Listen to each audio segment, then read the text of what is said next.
Welcome to Module 7, Unit 2.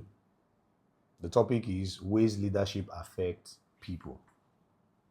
Take it or leave it, leadership has serious impact on the people led. So we want to look at ways leadership affects the followers. Number one, initiates action. A leader is a person who communicates the policies and plans to the subordinates from where the work actually starts. This talks about vision. For you to be a good leader, you must have an idea, you must have a clear understanding of where you're headed. Because one of your responsibilities as a leader is to take people from where you met them and you take them to where they need to be.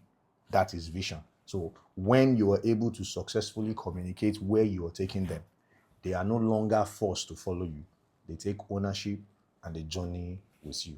All right. Number two, motivates. A leader motivates the employees with economic and non-economic rewards, thereby gets the work from the subordinates. Number two, what we are saying in essence is that you must know how to motivate your people. You must know what matters to them. You must know how to bring out the best in them. Once you are able to do this, these guys will commit themselves to you. They will follow you. You will not need to force them. They will follow you naturally. So you must find what matters to them. You must discover what matters to them, not for you to exploit, but actually to make it a reality in their lives. Once they see that, they will follow you to the end. Number three is guides. A leader is meant to guide. You have a leader, as a leader, you are not just to supervise, but also to play a guiding role to your subordinates by instructing the subordinates the way they have to perform their work effectively and efficiently. And from experience, one of the best ways to guide your people is to actually roll up your sleeves and get into the thick of things with them. As you're doing it, you are demonstrating, you're showing. That way, they understand that my leader knows what he or she is talking about and they are able to assimilate firsthand whatever you want them to do. Now, number four is for you to create confidence. Confidence is an important factor which can be achieved through expressing the work efforts to the subordinates, explaining to them clearly their role, and giving them guidelines to achieve the goals effectively. Confidence is an essential aspect of any endeavor in life. The more your people believe in their abilities, the more they are likely to make you succeed. Okay, so one of your major roles as a leader is to help them to discover who they are, to help them develop that confidence in themselves. Whenever they are doing something right, praise it. Whenever they are doing what you expect, reinforce it, reward them. All right. That way, you are showing them this is what we value, this is what we want you to do. And the more you do this, the more confident they get in their own abilities. And trust me, once your people, the people you are leading, have confidence in what they do, and then they can connect the level of their confidence to your efforts and to the things you've done in their lives, you get loyalty. And once you buy loyalty, once you get loyalty from the people you are following, whatever you want to achieve becomes very, very easy. Let's move on. You build morale. Morale denotes willing cooperation of the employees towards their work and getting them into confidence and winning their trust. All right. So, how do you boost the morale of your people?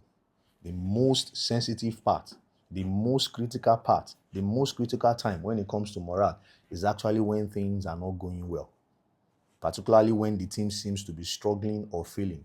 At that point, if you end up pointing fingers and blaming people and talking down on people, you damage that morale, and whatever success you might have achieved before then could end up being thrown into the trash. When the chiefs are down, that is when they will look up to you as a leader, and that is when you need to motivate, to galvanize, to boost their morale. Tell them things that they need to hear. Remind them of past victories. Remind them of the things they were able to do in the past, and let them know that if they could do that, then they can do this. And of course, you give them added information just to make sure that whatever they are lacking, they are able to get so as to be able to achieve what you set out to achieve.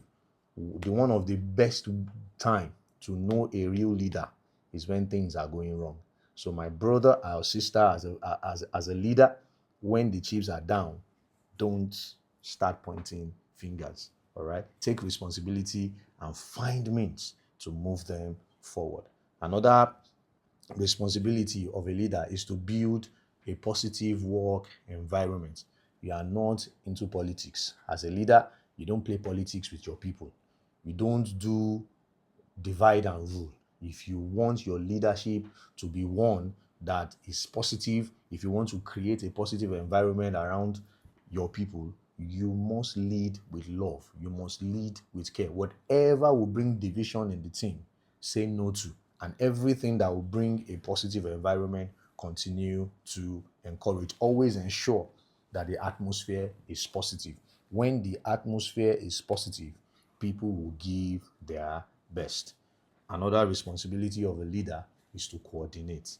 You coordinate by Coordination can be achieved through reconciling personal interest with organizational goals. So when we talk about the corporate setting, okay, each individual has his or her goals, desires, and aspirations. The organization has come ahead also to set goals. So as a leader, one of your responsibilities is to find a way to make the organizational goals connect with the personal goals of these people. So if you are a departmental leader or you are the people manager of your organization, you need to sit down and say, how can I break down the organizational goals in such a way that it resonates with the people I'm leading, such that it is no longer seen as the organizational goals, but it now becomes their personal goals because it is connected to what they believe in, because it is connected to what they value. Once you are able to achieve that, the goals that your organization sets will no longer be seen as an organizational goal. It will be personal goals, and people will go ahead to achieve them. All right, I'm going to quote John C. Maxwell again. He said, "A great leader's courage to fulfill his vision comes from passion, not position." So if you are a leader and the only thing that makes your followers listen to you is because of your position, then you are not getting it right. You need to be passionate about what you are doing. I'll see you in the next unit. Thank you.